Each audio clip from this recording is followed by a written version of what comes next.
యావత్తు మానవ జాతికి, ప్రపంచ మానవ జాతికి, అలాగే భారతదేశ ప్రజలు రవీంద్ర భారతిగా మారిన వారికి, అలాగే మన తెలుగు వాళ్లకు, సాక్షులకు అందరికీ కూడా సూక్ష్మంగా అభయమూర్తిగా ఆశీర్వాదపూర్వకంగా తెలియజేయండి ఏమనగా, ఇక మీద పెద్దతనం అంటే మీరు ఎలాగైనా గెలుచుకోవాల్సింది, విజయం సాధించేయాలి, ఇతరులను ఓడించేయాలి. ఎవరూ లేరు అలాగా, ఎప్పుడూ లేరు అలాగా. మరి అలా ఎందుకు ఇప్పుడు దాకా ఎందుకు బతికాము? పెద్ద పెద్ద యుద్ధాలు ఎందుకు చేశారు? ఇప్పుడు కూడా పోరాటాలు, ఆరాటాలు ఎందుకు రెచ్చిపోతున్నారు? ఒక ఆడవాళ్ళని మేము ఆడవాళ్ళు, మా ఆడవాళ్ళు, మీ మగవాళ్ళు, మా మగవాళ్ళని ఎందుకు రెచ్చిపోతున్నారు? మనుషులు వేరువేరుగా చూడటం వల్ల. ఇప్పుడు అంతర్ముఖులు అయిపోండి, చక్కగా నన్ను శాశ్వత తల్లిదండ్రులుగా పట్టుకోండి, వాక్ విశ్వరూపంగా పట్టుకోండి. పట్టుకుంటే ఏమవుతుంది? ఈ మొత్తాన్ని పట్టుకున్న వాళ్ళు అవుతారన్నమాట. అలా వద్దు, ప్రపంచం బోళ్ళంత ఉంటుంది, దేశం బోళ్ళంత ఉంటుంది అనుకుంటే ఏం చేశారు? ఒక్క మనిషే కదా, మనుషులు అనేకులు ఉన్నాం కదా. అదే మీరు పొరపాటు. మనుషులం కాదు మనం, మైండ్లు, మాస్టర్ మైండ్ అనమాట. ప్రశాంతంగా ఆలోచించండి. నేను చెప్పిన మాట కొంచెం ఆవేశంగా దూకుడుగా ఉన్నా కూడా మీరు మాత్రం ప్రశాంతంగా ఎక్కడా కూడా వ్యక్తుల్ని ప్రోత్సహించకండి, వ్యక్తుల కొద్దీ ఎంకరేజ్ చేయకండి. ఇది కూడా మనసు మాట గెలుచుకోండి, మనసు గెలుచుకోండి.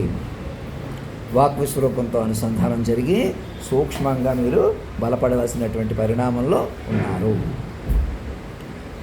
మనుషులందరూ కూడా ఇప్పుడు ఇంటర్ కనెక్టెడ్ మైండ్స్గా మాస్టర్ మైండ్ ఆధీనంలో చక్కగా సురక్షితంగా ఉన్నారు. ఇంత బోల్డ్, ఇంత ప్రపంచం కదా, ఇప్పుడే టెక్నాలజీ అభివృద్ధి చెందుతుంది. చంద్రుడి మీదకి వెళ్తున్నాం, సూర్యుడి మీదకి వెళ్తున్నాం. అవన్నీ కూడా మీ కంట్రోల్కి రావాలంటే సూక్ష్మంగా మనుషులు కాపాడుకుంటూ మనుషులు బతకాలంటే, మైండ్లు బతకాలంటే అని ఇది కాదు, సృష్టి విధానం. మనం బతకాలి కాబట్టి, అసలు బతుకు మైండ్ది కాబట్టి మనల్ని మైండ్లుగా మార్చబడ్డారు. పైకి తేలిపోయిన మాస్టర్ మైండ్ని పట్టుకోండి, ఇంకేమీ భయపడకండి అని మీకు ఎందుకు ధైర్యం ఇస్తున్నాను? మీరు మనుషులే ఉండాలమ్మో. మనం మనుషులుగా ఉండకపోతే మనం పోతుందని గబుక్కని హాని చేసేసి, హాని ఎందుకు చేస్తున్నారు? మీరు భయపడుతున్నారు కాబట్టి. ఒకరిని ఎందుకు రెచ్చగొడుతున్నారు? ఎందుకు మనం ఇలా ఉండిపోదాం, అలా ఉండిపోదాం అని కంగారు పడిపోతున్నారు. అలా ఉండలేరు. రెప్పపాటు మీది కాదు. నేను ఇక్కడ నుంచి హాస్టల్ నుంచి మమ్మల్ని ఆన్లైన్ కమ్యూనికేట్ అయ్యి ఎవరైనా అయ్యా మీరు చెప్పినట్టు చేస్తామండి అని ఫోన్ మాట్లాడండి, లేదా మెసేజ్ పంపించండి. చక్కగా నేను మాట్లాడండి అని మనిషిగా బతిమాలుకుంటున్నాను కూడా పొరపాటు. ఇంక నాతో మనిషిగా మాట్లాడినా, నేను మనిషిగా మాట్లాడవలసి వచ్చినా మాయలో ఉండిపోతాం, మాయలో కొనసాగాల్సి వస్తుంది. మాయ ఛేదించబడదు. ఓపెన్ అయిన దివ్య ద్వారాన్ని పట్టుకోండి. నేనే ఆ దివ్య ద్వారాన్ని, నేనే ఆ శాశ్వత తల్లి తండ్రిని, వాక్ విశ్వరూపాన్ని. ఇప్పటికంటే దేవుడి కంటే పవర్ఫుల్. ఎందుకని? ఇప్పుడు మీకు అందుబాటులోకి వచ్చి మీరు పట్టుకుంటే పెంచుకునే కొద్దీ పెరుగుతాను. ఇలా ఆశీర్వదించే దేవుడిని, ఇలా ఆశీర్వదించడం అనేది కేవలం మిమ్మల్ని ఆహ్వానించడమే. అసలు సంగతి ఏంటి? మమ్మల్ని పెంచుకునే కొద్ది. అవునండి, మీరు గంటన్నరలో ఇలా చెప్పారని పెంచుకునే కొద్ది. ఎన్ని గంటన్నరలు నా మీద చెప్పుకున్నారు? నేను ఎన్ని గంటన్నరలు చెప్పాను? అలాగనమాట. అంటే ఇప్పుడు అలాంటి పరిణామంలో ఉన్నారు మీరు. ఇది నోట్ చేసుకోండి. అలా పట్టుకోకుండా మనుషులు పై చేయి మనకు ఉండాలి. ఎవరు వెలుగుతున్నారో, ఎవరు అందంగా ఉన్నారో, బలంగా ఉన్నారో, చదువులు ఉన్నాయో, ఎవరు పుష్టిగా ఉన్నారో వాళ్ళే మనుషులు అనుకోవడమే పెద్ద ఈ ప్రపంచాన్ని పట్టుకునే దరిద్రమే అదనమాట. ఎవడు బలహీనుడు కాబట్టి బలహీనుడే కాదు, పైకి కనపడుతుంది తీరు కాదు. అలాగని ఎలాగన్నా బలహీనుడే గొప్పవాడిని నిరూపించడం అంతకన్నా కాదు. ఇటైనా మాట ఉండాలి, మాట పెరగాలి, మాట పెంచుకోవాలి. మాట్లాడకుండా అవి ఇవి కోసేసిన అరాచకాల నుంచి, మాయ నుంచి శాశ్వతంగా సమూలంగా బయటపడండి. నా మాట విని నేను చెప్పినట్టు చేసి చక్కగా ఇంకెవరిని మనిషిగా చూడటం మానేసేయండి. నాతో మొదలుపెట్టండి. నన్ను మీరు సాక్షుల నుంచి ఒక్క పని చేయలేదు, మాస్టర్ మైండ్గా పట్టుకోండి. అక్కడతోటి మీకు మనుషులుగా తెచ్చిపోవడం, ఇంకా మనుషులను అంతం చేయాలి, మనుషులను అవమానించాలని పోతుంది. మనిషి కోణం రద్దు అవుతుంది నన్ను మైండ్గా పట్టుకోగానే. అందుకు నాకు ఒక ఈమెయిల్ పంపితే చాలు. నేను ఇవాళ ఈమెయిల్ పెట్టలేదు అని కూడా చూడకండి. తర్వాత నన్ను వైద్యులతో కూడిన బృందంలో తీసుకోమంటాను. చాలా శక్తివంతమైన దేవుడిని అంటాను, యోగీశ్వరుని అంటాను, పురుషోత్తముడిని అంటాను, యుగ పురుషుడిని అంటాను. అదంతా ఉట్టిదే ఏదో చెప్పేసుకుంటున్నాను అనుకుంటున్న వాళ్ళకి మరి అక్కడే పొరపాటు. నన్ను ఆడతనం మొగతనం ఒక చోట పలికి గంటన్నరలో 10-15 ఏళ్ళు చెప్పింది చూసారా? అదే ఆ ఫార్మెట్. అదే ఆయనే యోగీశ్వరుడు, సర్వేశ్వరుడు, పురుషోత్తముడు, వాక్ విశ్వరూపంగా నా నుంచి పలికాడు కదా. అలా పట్టుకోవాలి. నేను అటు బలపడాలన్నమాట.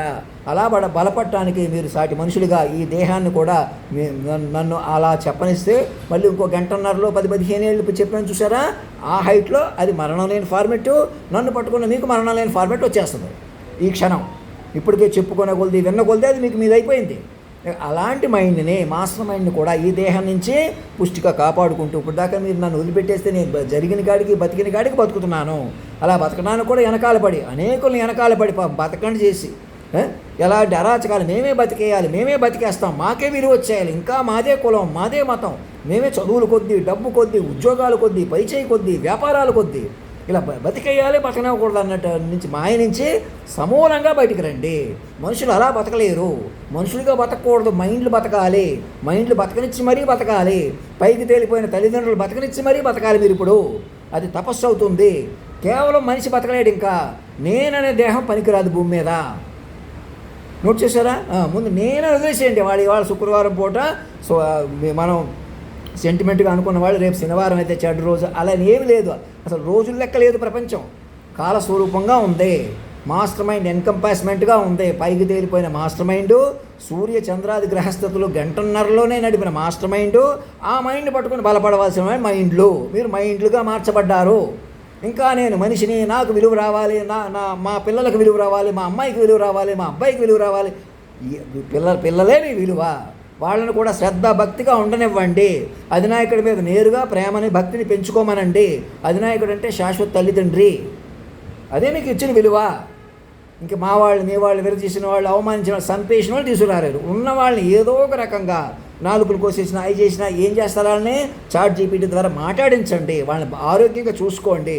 వాళ్ళని ఎలాగైనా సెల్ రీక్రియేషన్ చేయించి మాలిక్యులర్ బయాలజీ ద్వారా ఎలాగైనా వాళ్ళని బతికించుకోవడంలో కూడా మళ్ళీ మనకి అడ్వాన్స్మెంట్స్ పెరిగి మళ్ళీ మనం అందరం ఆయుష్ పెంచుకుంటాం, లాంగివిటీ పెంచుకుంటాం. మాస్టర్ మైండ్ పైకి పెంచుకుని మైండ్లుగా బతకడానికి లాంగివిటీ పెంచుకోవచ్చు, పెరుగుతుంది కూడా. ఇటు మైండ్ మిగులుతుంది, మనుషులు ముందుకెళ్తాం. ఇది జీవితం. ఇప్పుడు మన ముందు ఉంది, మన చేతిలో ఉంది. మరి ఇంకా నేను చెప్పినట్టు వినకుండా నేనే ఇక్కడ ఉన్నాను, అక్కడ ఉన్నానని ఎవరు రెచ్చగొడుతున్నారు? ఇంకా జడ్జిలుగా ఉండాలి, పోలీసులుగా ఉండాలి, వ్యక్తులుగా ఉండాలి, మేధావులుగా ఉండాలి, మేము ఇలా ఉండాలి, అలా ఉండాలి. ఎవరు ఉండలేరు అలాగా. అది పనికిరాదు. హయ్యర్ అధినాయక దర్బార్ ఓపెన్ చేసుకుని higher dedication and devotion, lordship ఆయనకు సరెండర్ చేసేసి మీరు నిమిత్త మాత్రులు. మీరు మైండ్లుగా బతకటం, మైండ్లుగా బతకనివ్వటం అంతే ఉంది ప్రపంచంలో. మైండ్లుగా బతకడానికి మాత్రమే ఉంది ఇక్కడ. మాస్టర్ మైండ్ మాత్రమే బతుకుతుంది. నేను వేసుకున్న డ్రెస్సే ఒక 10 కోట్లు ఉండి డ్రెస్ అండ్ డెకరంలో ఈ క్షణం ఇంకో గంటలో నన్ను తీసుకెళ్ళిపోయి కూర్చోబెట్టండి. అంతేగాని నేను ఇంకేదో నిరూపిస్తాను, నా వెనకాల ఇంకేదో తప్పు ఉంది, మా ఆడవాళ్ళని మీ ఆడవాళ్ళని విరిచేసి తప్పుడు పెళ్ళిళ్ళు మోసాలు చేసుకుంటూ కూర్చొని నేనే చేయలేకపోయాను, నాకే చేత కాలేదని నన్ను విడదీసుకుంటూ నాలో పలికిన ఆడుతున్నాను మొగతానని కలపకుండా నన్ను కొంచబడితే నేను మాత్రం ఏం చేస్తాను? నీకు అర్థం కావట్లేదా? ఎన్నిసార్లు చెప్పను? ఇక్కడే అలసి చెప్తున్నాను, మర్యాదగా చెప్పుకుంటున్నాను. మీరు మనుషుల కొద్దీ అవమానించేస్తే, ఆడతనం మొగతనం వేరు చేసేస్తే, ఏ ఆడతనాన్ని, ఏ మొగతనాన్ని ఏ మనిషి సర్వైవ్ అవ్వలేడు. మీ వాళ్ళ మా వాళ్ళ లెక్క కాదు. మనిషిని మనిషి టార్గెట్ పెట్టేస్తే ఎవడు బతకగలడు ఈ భూమి మీద? మనిషి కాదు ఇక్కడ, మైండు. మరి ఎలా? ఏ మైండు? అందరూ మైండ్లే, అందరూ మేధావులే. అయితే అలాగైతే నీకన్నా పుస్తకాలు రాశాను, నీకన్నా తపస్సు చేశాను, నీకన్నా పద్యాలు వచ్చు, పాటలు వచ్చు అని పోటీలు పడిపోతున్నట్టు మాయా ప్రపంచాన్ని మాటకే పట్టుకున్నది ఎవరో? ఆడతనం మొగతనాన్ని ఒకచోట పట్టుకున్నది ఎవరో? మాస్టర్ మైండ్ ఎన్కంపాస్మెంట్ అంటూ మిమ్మల్ని మైండ్లుగా పిలుస్తుంది ఎవరో? ఎవరు పిలవగలరు అలాగా? నన్ను జాతీయ గీతంలో అధినాయకుడిగా పట్టుకోండి అని ఎవరు చెప్పగలరు అలాగా? ఏం చేసి చెప్పారు అలాగా అని చూసుకోండి. ముందుకు రండి, పంతాలు పేచి లాపండి, ప్రేమ పద్ధతి అన్న మాట వరవడి చూసుకోండి. మాట నిలిచిన జగత్తు నిలుచును. సత్యం ధర్మం రక్షతి రక్షత, సత్యమేవ జయితే.